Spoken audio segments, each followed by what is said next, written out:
As all of my loyal viewers and listeners no doubt know by now, I'm always one to be on the lookout for potential dangers. It's always best to increase government's power at the expense of personal liberties in order to keep us all safe. Haven't we learnt that from 9/11? Dangerous Islamic extremists hijacked some 747s and pulled some amazing aerial maneuvers to take down those towers. Thank God that our governments intervened when they did, in order to ensure that nightmares like this wouldn't take place in the future. Having everybody anally probed before being able to fly makes sure that there aren't any sand monkeys on the flight.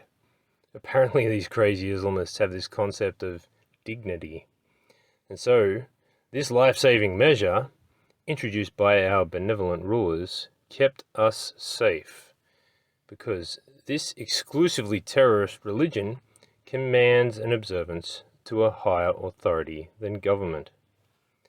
Incidentally, and please don't think about this one for too long, it did turn out that we were being a tad racist by listening to government messaging around the dangers of people of the Muslim faith. Do not let this rock your most sturdy and noble foundation, though. It was you who were racist against the people of a certain faith by not listening to the subtleties of the government messaging. Thankfully, we did salvage something of a lesson during this unfortunate period, in that we learned of our unconscious biases.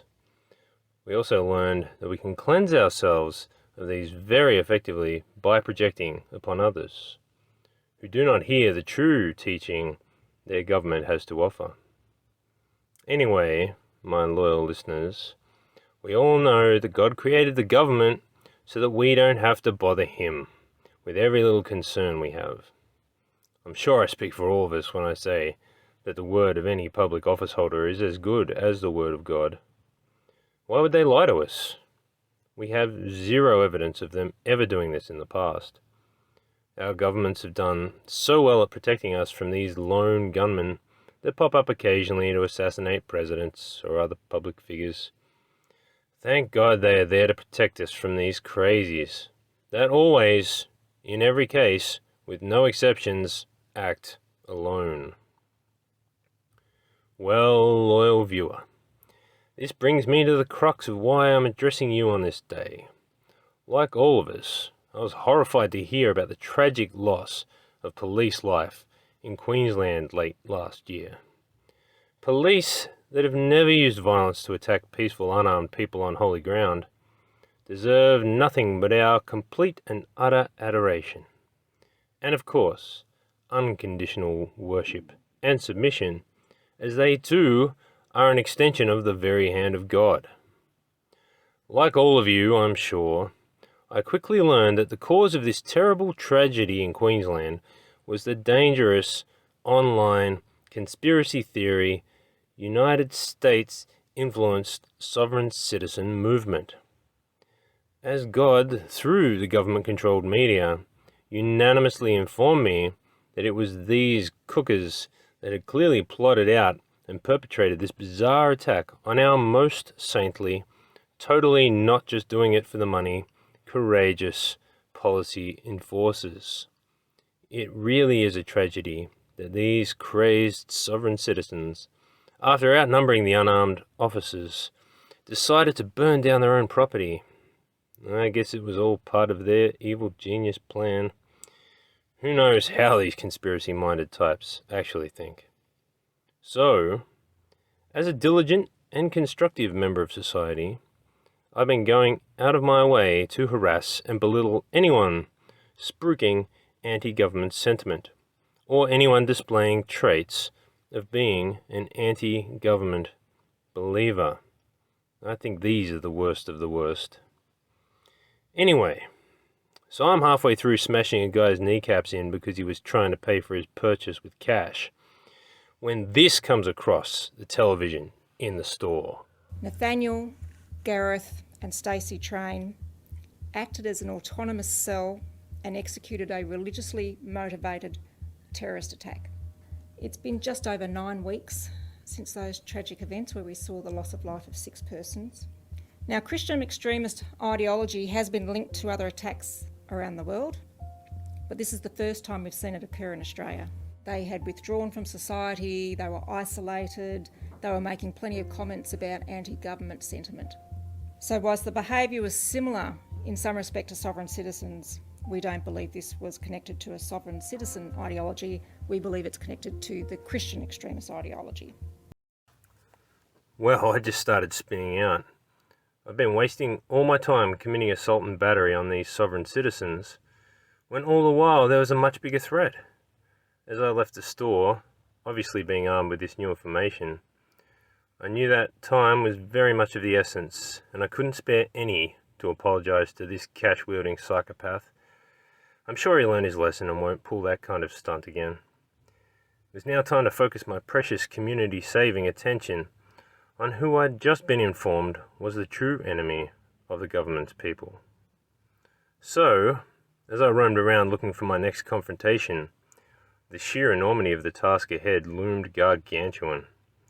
Taking as a priori that Christian extremists are the real threat posed to us law-abiding peacekeepers of society, what on earth are we supposed to do?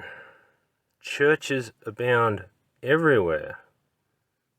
Anglican, Baptist, Lutheran, Presbyterian, Evangelical, Jehovah's Witness, Seventh-day Adventist, Church of Scientology, and of course the Catholic Church.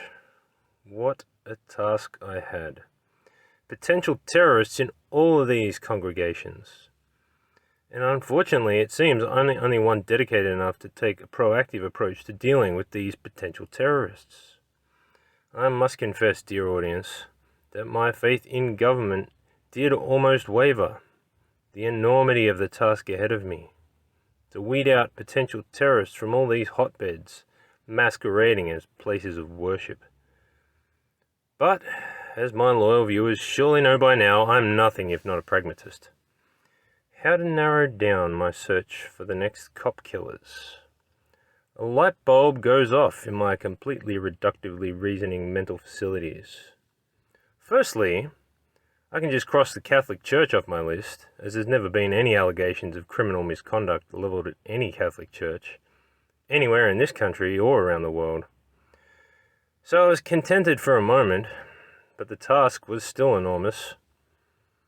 As my days and my holy inquisition to detect and neutralize the next Christian extremist terrorist started to wear on, again, loyal listener, I must confess that I questioned whether I was up to this task.